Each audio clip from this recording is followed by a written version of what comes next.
celular para ver dónde, en qué lugar se encuentra. Bueno, mediante eso pudimos sacar algunas conclusiones, alguna meditación de su palabra, y bueno, realmente hablamos sobre la justicia propia, justicia de Noé, de Daniel, ¿sí? Y de Job.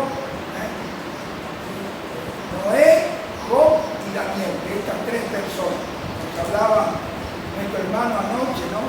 Que ellos salvarían por su propia justicia, ¿sí? Su propia, no salvaría a un pueblo porque iba a venir, si Dios castigara a un pueblo, arrasaría con tantas cosas, ¿no? de acontecimientos realmente sobrenaturales y tanta otra cosa más.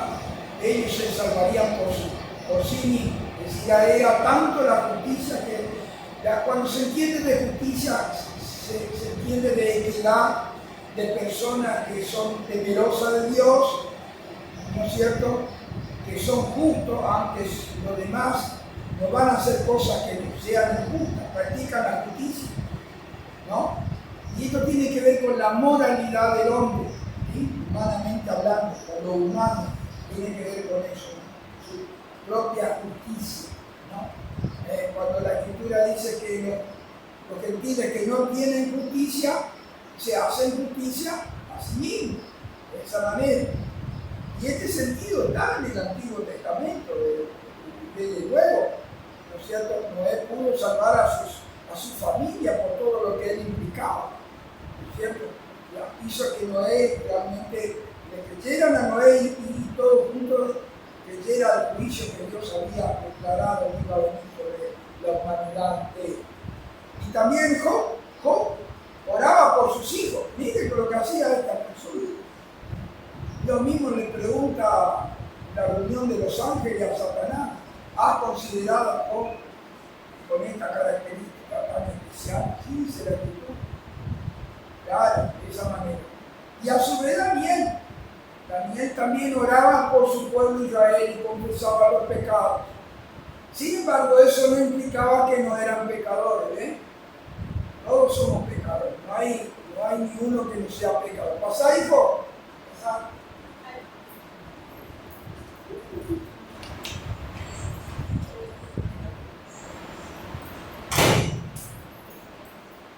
No hay uno que no sea pecador. Todos hemos pecado. No hay justo ni a uno, dice la Escritura, en este sentido de ser pecador. Pero hablaba con ellos esta mañana y traía a colación esto, porque qué importante que es. Pero hubo uno, hermano, que llevó nuestros pecados, que llevó nuestra maldad, por su justicia y por su obediencia, nos justificó a todos los que hemos creído. ¿Qué le parece? Quería compartir eso en esta mañana, un poquito, que es tan importante.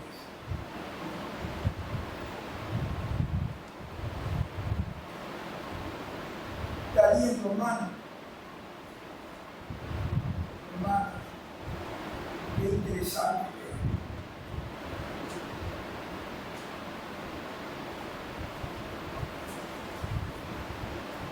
Romanos capítulo 5, creo que es.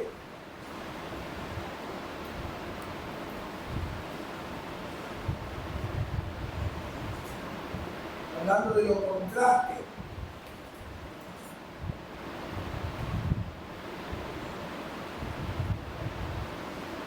18-19, Romanos 18-19. Mire lo que dice allí. Estamos saliendo un poco del tema que estábamos tratando sobre la Trinidad, pero qué grande que es. Me llamó mucho la atención eso. Así que, como por la transgresión de uno vino la condenación a todos los hombres, de la misma manera, por la justicia de uno vino a todos los hombres la justificación de vida. Porque así como por la desobediencia de un hombre los muchos fueron constituidos pecadores, así también por la la obediencia de uno, los muchos serán constituidos. Qué hermoso, ¿no? Qué grande, ¿no? Qué maravilloso que es eso, ¿no? Por la transgresión de uno. Se está refiriendo a Adán, a él y la cabeza. ¿Sí? Adán. Así que por la transgresión, anoche se habló que Dios nos pasará por alto. Si toda transgresión y desobediencia recibió, dice allí en Hebreos, que ha leído anoche, su justa retribución, es decir, su justa paga, su justo castigo. Pero en él no hubo ninguna transgresión. En nuestro primero padre sí, así que por la transgresión, transgredir la palabra de Dios, es desobedecer la orden de su palabra. Y por la transgresión de uno vino la condenación a todos los hombres. Como dice este mismo apóstol, ¿no? Que el pecado entró en el mundo por un hombre y por el pecado la muerte. Y así la muerte pasó a todos los hombres por cuanto todos pecaron. De la misma manera, por la justicia de uno, y aquí tiene que ver, hermano, con la justicia divina, con la justicia divina, la justicia de Dios. No es la justicia del hombre, es la justicia de Dios, justicia santa, perfecta. Por la justicia de uno vino, justicia del Señor Jesús. Él es justo, Él es sin pecado, Él es sin mancha. Él logró la redención para nosotros en la cruz del Calvario. Fue obediente, dice, hasta la muerte, y muerte de cruz. En él no hubo transgresión. Sin embargo, murió por los pecadores. Por la justicia de uno vino a todos los hombres la justificación de vida. ¿Qué significa esta palabra? A todos los hombres la justificación de vida. Hermano, esto es un misterio grandísimo. Es una cosa que no podemos medir. La justicia para el hombre ya está destinada para todos. La salvación está destinada para todos. Todos pueden ser salvos si aceptan a Cristo. La salvación incluye esto, la justificación de vida. Incluye la vida eterna. Miren, porque esta obra la hizo Cristo.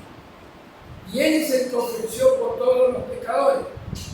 Y solo son salvos, y solo son acreditados aquellos que aceptan a Cristo como su Salvador. Dice que Dios es el que justifica al que es de la fe de Jesús. Así está Cristo. Dios justifica a quién? Al pecador que arrepentido tiene su fe en Cristo Jesús como su Salvador. La justicia divina, la justicia perfecta, la justicia que te hace a ti como si fuese que nunca cometiste pecado. Mire qué grado, mira qué grado. Es declarado justo, judicialmente justo. Es una transacción judicial entre Dios, Cristo y el hombre. Cristo obró la obra de la justificación, de la redención de nuestra alma. Él la pagó, porque Él es justo. Su justicia es aplicada a cada uno de nosotros, como si fuera que nosotros nunca hemos pecado. Mire, ¿a dónde va la dimensión de esta justicia?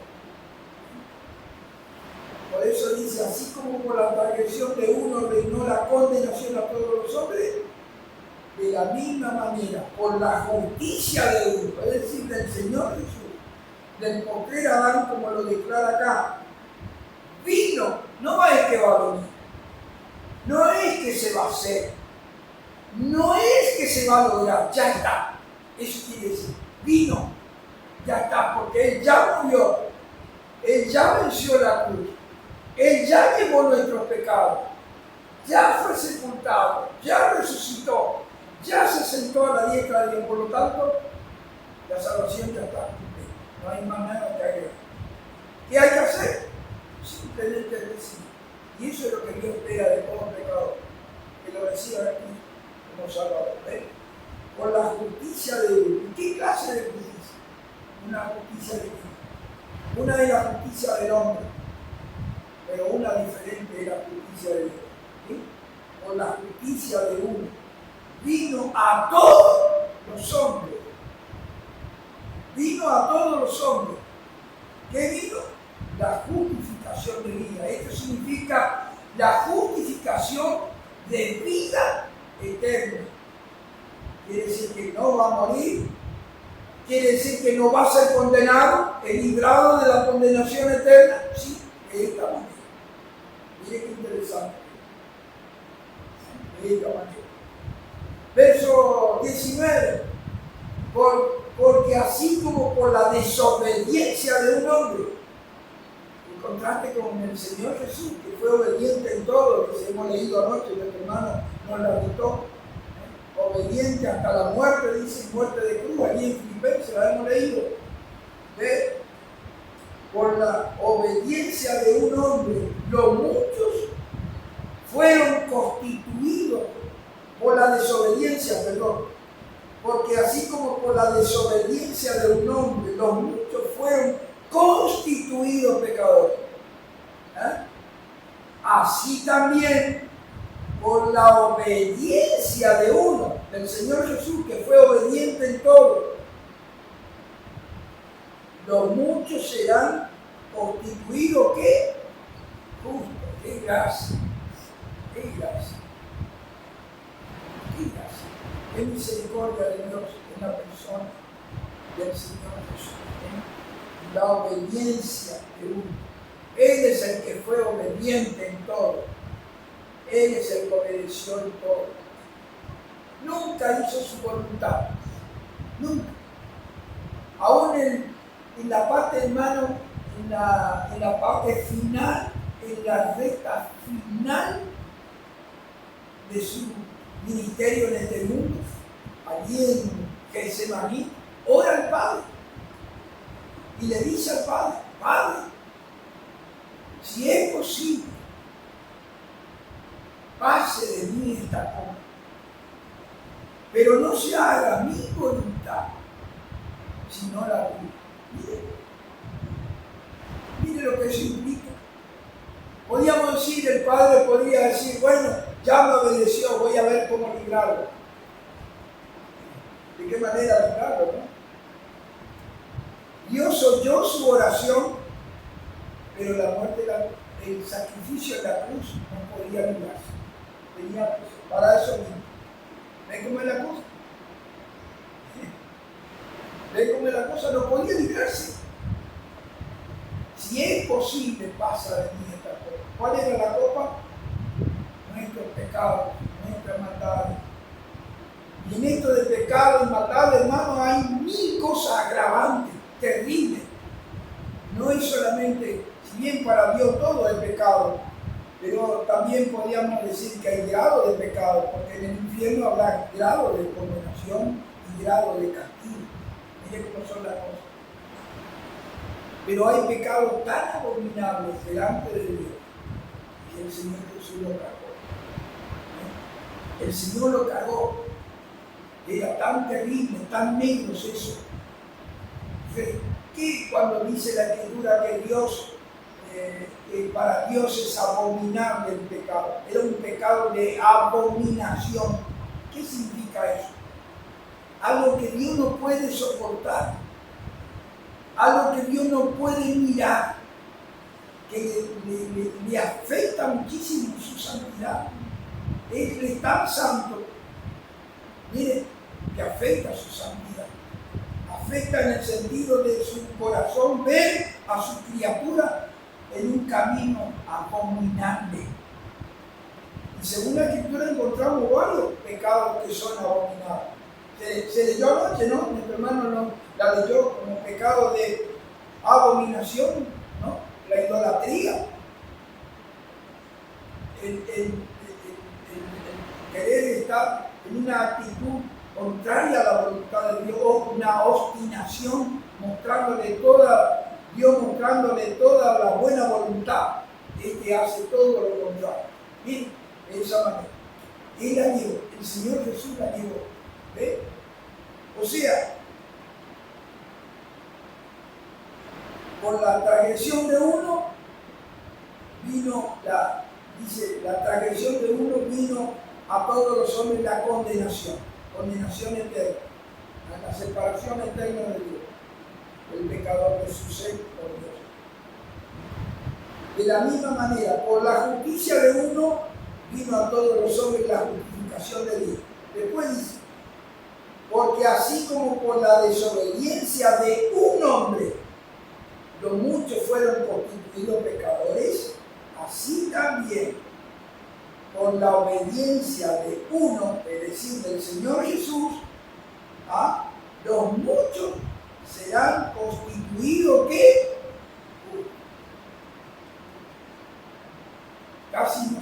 Prácticamente no se puede medir en todo el significado de esta palabra delante de Dios.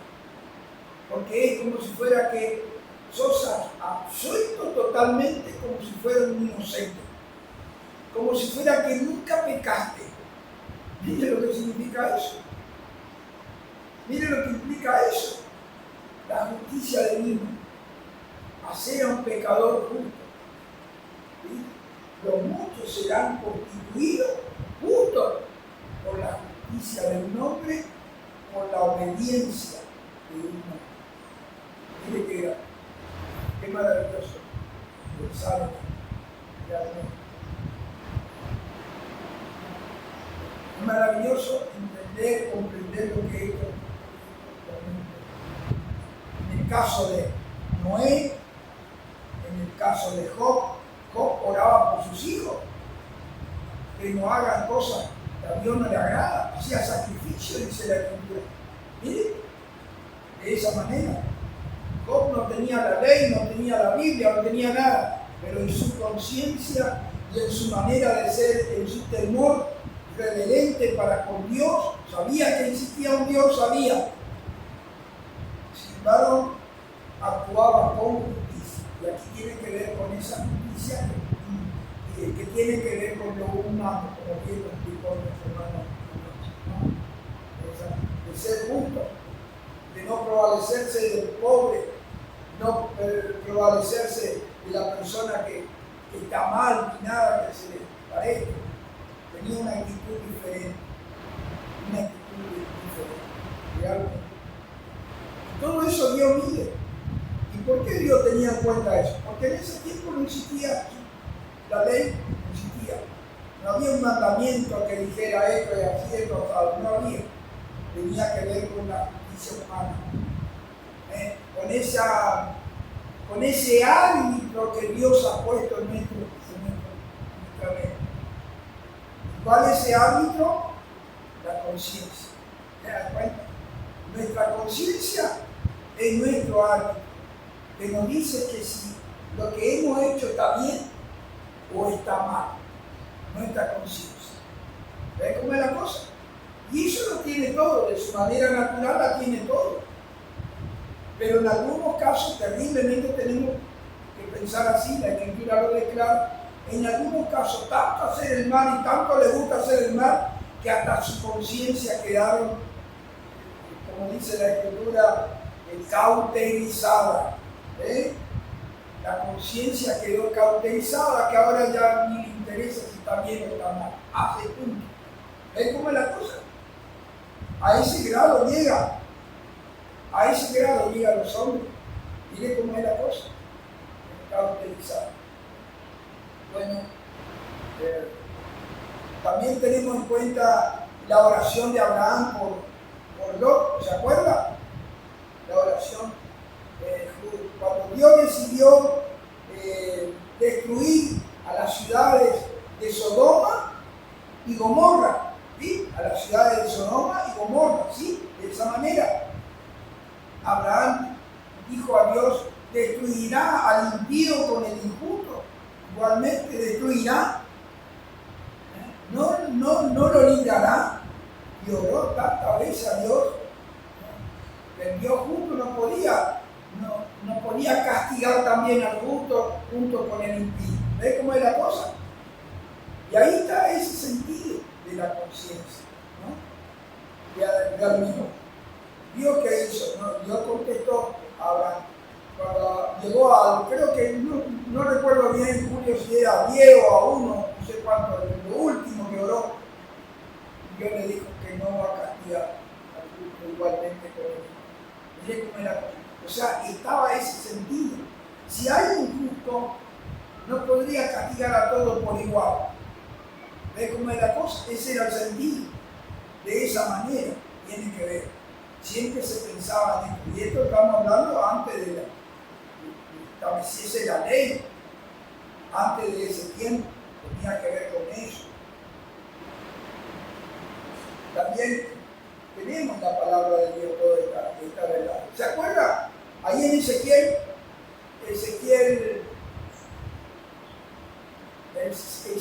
14, se creo que es el pasaje que nuestro hermano citó de memoria, ¿no? Estábamos meditando esta mañana. Está antes de Daniel.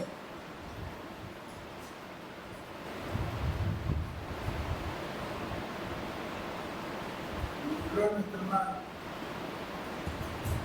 Ezequiel 14.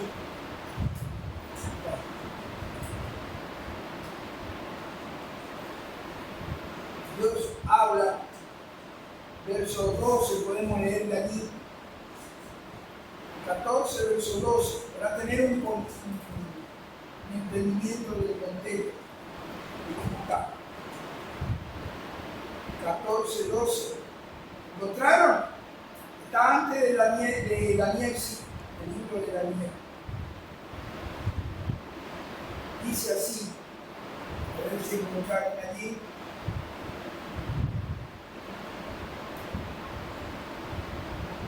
Ezequiel 14, 12. Dice así: vino a mí palabra de Jehová diciendo, hijo de hombre. Mira lo que le dice Dios, el profeta: hijo de hombre, cuando la tierra pecare contra mí, rebelándose pérfidamente, y extendiere yo mi mano sobre ella, y le quebrantare el sustento del pan. Mire, el primer castigo, le quebrantare el sustento del pan, y enviar en ella hambre, y cortarle de ella hombres y bestias. Tremendo, ¿eh? Cortarle de ella, murieron, ¿sí? Si estuviesen en medio de ella estos 3 varones, y ahora nombra quiénes son: Noé, Daniel y Job. Ellos, por su justicia, librarían únicamente su propia vida, dice Jehová el Señor. Verso 15: y si hiciere pasar bestias feroces, por la tierra, y la asolaren, mire, y quedaren desoladas de modo que no haya quien pase a causa de la fiera, y estos 3 varones estuviesen en medio de ellos, vivo yo, dice Jehová el Señor, ni a sus hijos ni a sus hijas libraría, ellos solo serían librados y la tierra quedaría asolada. Y si yo trajere espada sobre la tierra y dijere: espada, pasa por la tierra, e hiriere cortar a ella a hombres y bestias. ¿Qué más? Verso 18: y estos 3 varones estuviesen en medio de ella, vivo yo, dice Jehová el Señor, no librarían a sus hijos ni a sus hijas, ellos solos serían librados. Ellos, estos 3. Verso 20: y si estuviesen en medio de ella Noé, Daniel y Job, vivo yo, dice Jehová el Señor, no librarían a hijo ni a hija, ellos por su justicia librarían solamente ¿qué? Su propia vida. Su propia vida.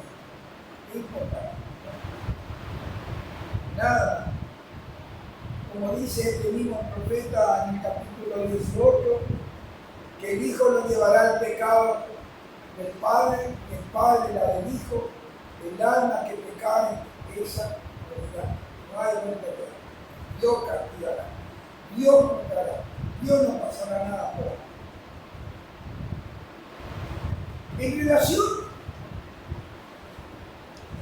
relación a la iglesia, hermanos, y en relación a la iglesia y en relación a la familia cristiana, ¿cómo es la cuestión? Solamente se nos habla en la Escritura que la bendición de los padres alcanzan también ¿a quién? A los hijos. Pero esta es una bendición, no es que van a ser salvos. Digo, cada uno es salvo por la fe en Cristo, nada más. No por vivir en una familia cristiana, por eso son salvos, no. Sino lo que quiere decir que la bendición que Dios da al padre y a la madre le alcanza también ¿a quiénes? A sus hijos. ¿Ves? En este sentido, solamente en este sentido, de esta manera. En cuanto a espiritual, ¿entendemos? De esa manera. Y yo muchas veces, perdón, estoy diciendo una mentira, de verdad, sino alguna vez, no muchas veces. Algunas veces se me pasó por mi cabeza. Yo tengo hermanos y hermanas, todas conocedores de la palabra de Dios. Hemos sido criados en una familia cristiana. Hemos sido incluidos en la escuela dominical. Algunos se bautizaron. Bueno, Dios conoce su corazón. Se han apartado de Dios. Se han casado, hermanos, con personas inconversas y han torcido el camino. Mire lo que ocurrió, mire lo que pasó. Y la verdad que varios de ellos que ya partieron, yo no puedo decir están con el Señor, no la puedo decir, lamentablemente me duele eso, me duele mucho eso. Y hay algunos que, aunque confiesan a Dios, no sabemos si realmente el Señor no lo es. Mire cómo era la cosa. Pero muchas veces me pasó viviendo en Buenos Aires, en lugares tan terribles donde no hay libertad ni siquiera para dejar la puerta abierta, tomar mate en la vereda, nada de estas cosas, ya no se puede hacer nada de estas cosas, ni vivir una libertad como si nada pudiera pasar de un momento a otro. No se está bien dentro de la casa, no se está bien fuera de la casa. Si usted tiene un auto, tiene que salir a mirar en la calle a ver si no hay alguno que no está vigilándole. Mire lo que hay que hacer. Si usted salió con el auto, sí, tiene que pegar 1, 2 o 3 vueltas acá para ver si había alguno que estaba parado en la esquina o en algún lado. Después recién dar vuelta a la manzana de la entrada. ¿Por qué se sabe por Dios? No hay paz, no hay tranquilidad. Y como sé que mis hermanos andan, mis hermanas, qué sé yo digo, la bendición de Dios por medio de papá y de mamá que tantas veces oró por él, les alcanza.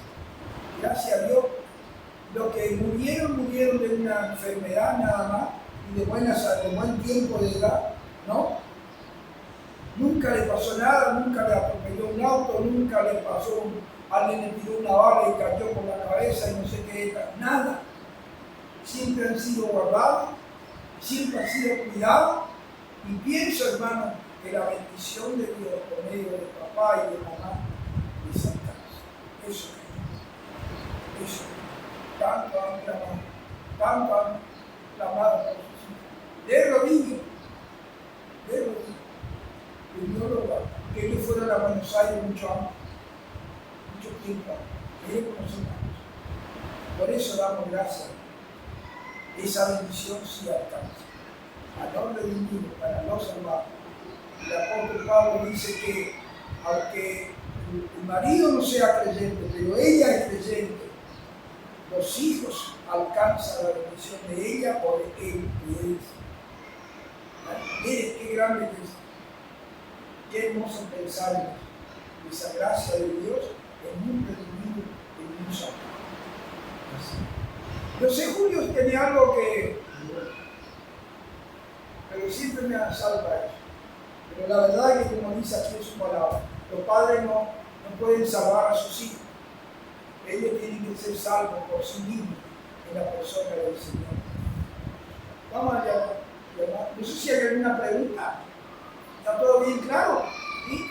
Vamos a llamar a los chicos de la clase.